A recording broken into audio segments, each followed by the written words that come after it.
Breaking news coming in at this hour. It is a big relief for the ousted Sri Lankan Prime Minister Ranil Wickremesinghe. The Sri Lanka's top court, that is the Supreme Court, has as of now stayed the president's order to dissolve parliament, which essentially, of course, means that the fact that Rajapaksa was made the prime minister stands null and void. Possibly we are looking for more details of course, and what the court has said in its judgment, but there was tight security nonetheless at the Sri Lankan court. This has been going on for weeks now.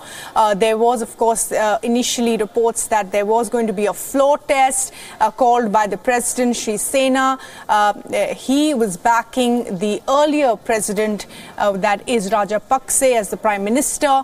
Then that was overturned, and of course the president asked for the dissolution of parliament. Many were wondering, was it because Rajapaksa simply did not have the numbers to make it through in that floor test? And this, of course, is a victory and big relief for Ranil Wickremesinghe, as the court now has stayed President Sri Sena's order to dissolve parliament. And joining us to talk a little bit more about this is our correspondent Ashwin from Sri Lanka. And Ashwin, give us the details of what the court has said. But essentially, in gist, it means that it is relief for Ranil Wickremesinghe.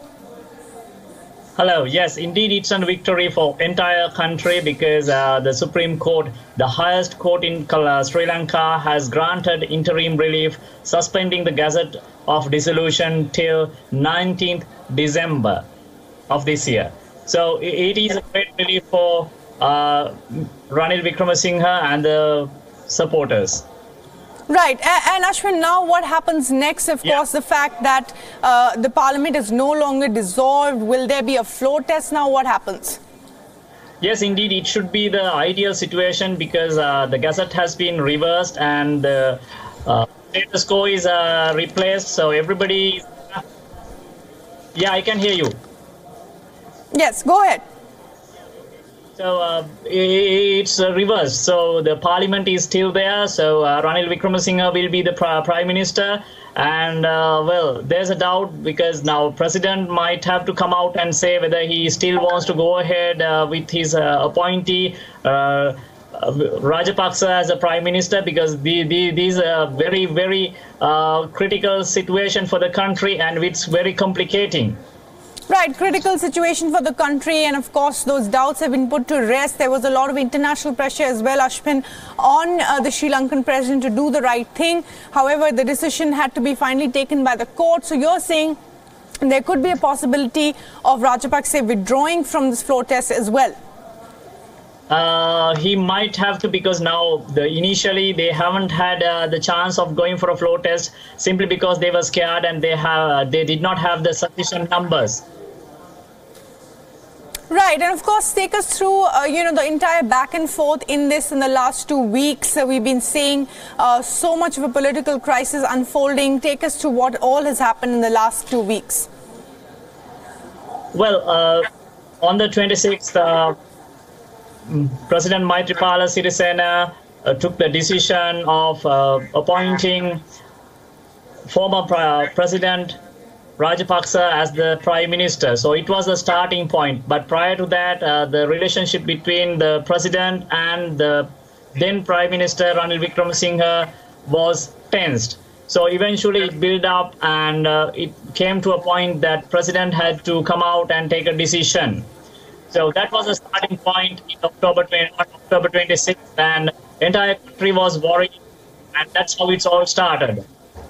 Right, that's all how it started. And of course, if people are just tuning in, Ashwin, stay with us. The big breaking news at this hour is that the ousted Sri Lankan Prime Minister Ranil Wickremesinghe has received a big relief. Sri Lanka's top court, that is the Supreme Court, in an order just a few minutes ago, has put aside President Sri Sena's order to dissolve parliament. Now, what happens next are two things that can happen. One, of course, there is a floor test, and the worry for the president's camp and the Rajapaksa camp is that they could lose, as they didn't have the numbers even before the parliament was dissolved. The other option, of course, is to withdraw from the fight altogether and reinstate Ranil Wickremesinghe as the Prime Minister who was ousted in a coup of sorts. Of course, there's been a lot of international pressure as well on the president to do the right thing. The US has also warned of repercussions if democratic institutions were not followed.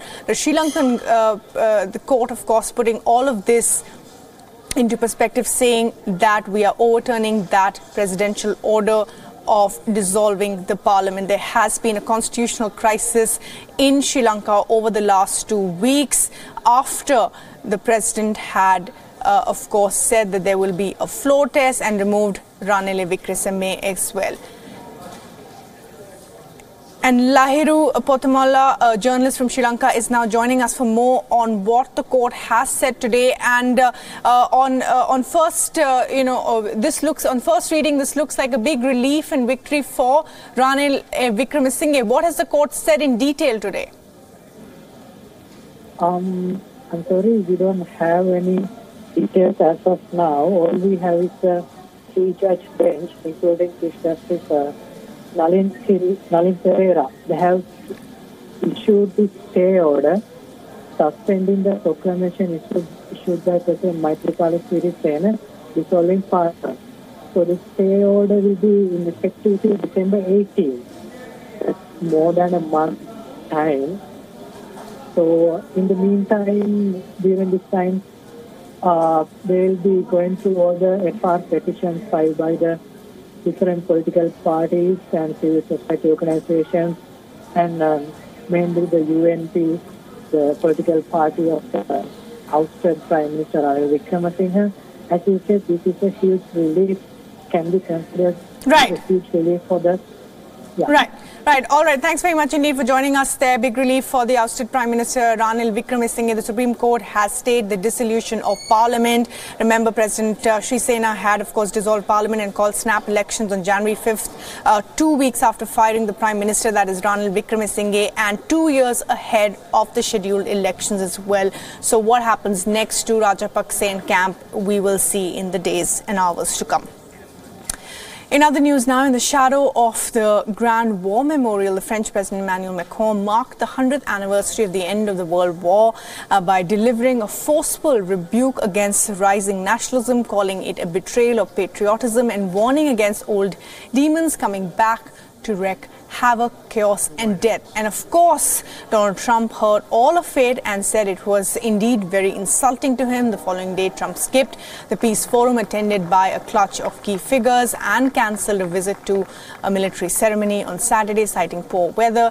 And now he has, of course, lashed out on Twitter this morning in America as well, saying Emmanuel Macron suggests building its own army to protect Europe against the US, China and Russia. But it was Germany in World Wars I and II. How did that work out for France? They were starting to learn German in Paris before the US came along, pay for NATO or not. And Elena is now joining us from Paris for more on this. And of course, Elena, this back and forth between Emmanuel Macron and the US president goes back, and they've really this relationship has, spiraled down from the initial bromance. Well, Macron made clear when he met President Trump on Saturday morning that angry tweeting from Trump was based on a misconception of some remarks that Macron gave in an interview last week, in which he said that Europe needed to improve its cyber defense capabilities to fight back against malicious actors in China, Russia and the US. And he also, in the same interview, said that Europe needed to invest more in a common defense force. But he didn't at any point say that Europe needed to defend itself militarily against the US. His remarks were misreported by some channels in the US, including Fox News, which is, of course, what Donald Trump watches. And as a result, the US president seems to have got a misconceived idea of something that Macron said, which he did not actually say. When the two presidents had a bilateral meeting on Saturday here in Paris, they did make an effort to look as if they were cleaning up that little dispute. Although it is clear, as you were saying there, that Macron's speech on Sunday about nationalism, in which he said it was the opposite of patriotism, and he said that the nationalist thread in the world risked resurfacing old demons, was quite clearly aimed at the avowedly nationalist US president, who was sitting in front of him. Macron convened world leaders here to Paris on Sunday, of course, not just to remember the war dead, but to warn them that the international rules-based order, as Macron sees it, is in very grave danger of disappearing. And it's clear that he sees the US president as a threat to that order. Right, Helena, thanks very much for joining us from Paris for the latest on President Donald Trump tweeting, of course, a reaction to the French president and what he said about nationalism.